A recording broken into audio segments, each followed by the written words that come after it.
I wonder if it's my most important metric. Okay. This is Expert Perspective by Martin Gavlak Company. It's daily, so subscribe if you like it. We're not scared of you, so comment if you have something to say. We like you. Are you a liker? Like this episode if you like it and you're a liker. Welcome.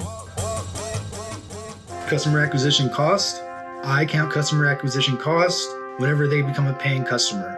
You could also calculate a customer acquisition cost as every lead that you get some way, from email, phone,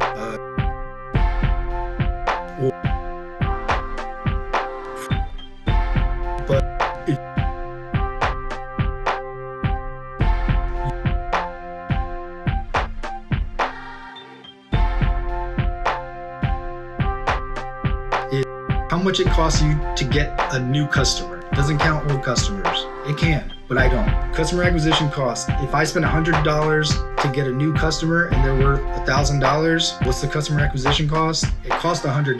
Doesn't matter how much they pay me. Now, if I pay $100 and I get 5 customers, what's my customer acquisition cost? $20. I hope that math was right. I'm not really thinking too much about the math, but I try to make it simple enough to where I don't sound like a moron. Customer acquisition cost is good because it'll help you forecast money, cash flow. It'll tell you, oh, the money we're spending is performing well, it's performing middle, it's performing crappy. It's a really simple balance sheet type thing to use when managing a small, medium-sized business because it's easier to get that data. You just look at how much sales came in on the credit card reader last month, plus the ones in cash, and you figure out how many of them were new.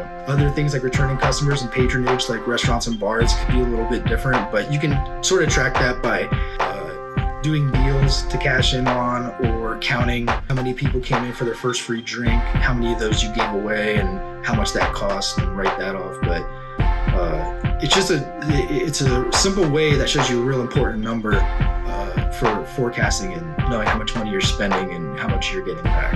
It's actually I wonder if it's my most important metric. It is the one that I study the most, probably, because it goes with conversions and everything.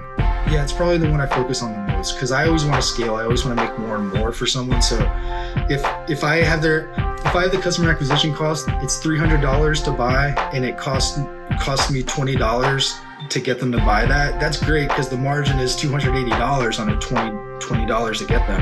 That's great, but I want to know if I can get it to 10. I want to know if I can pay 40 for that customer and get them to pay 320. The margin's a little bit less, but at least I know, hey, we're still making good money, and it easily offsets your 50% margin, cost of doing business, cost of goods. So it is probably my most important metric, because it's very simple. It's sort of like showing you how you're doing. It doesn't show how good your product or service is necessarily, but it does show you how good the bottom line of your business could be, because you're spending this much to get this much in return. Martin's glued coins onto snail mail brochures and manage $250,000 marketing budgets for small businesses.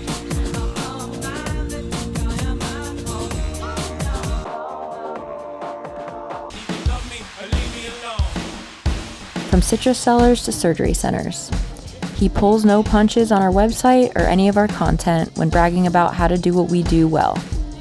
Follow, like, subscribe, or do whatever, wherever you want.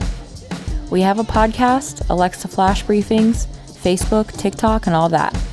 And if you decide to partner with us, you know you'll get to relax, since we've got that 100% 5-star review and success rate over all the years we've been around. What are you saying there? Martin's glued coins in a snail mail brochure? What does that mean?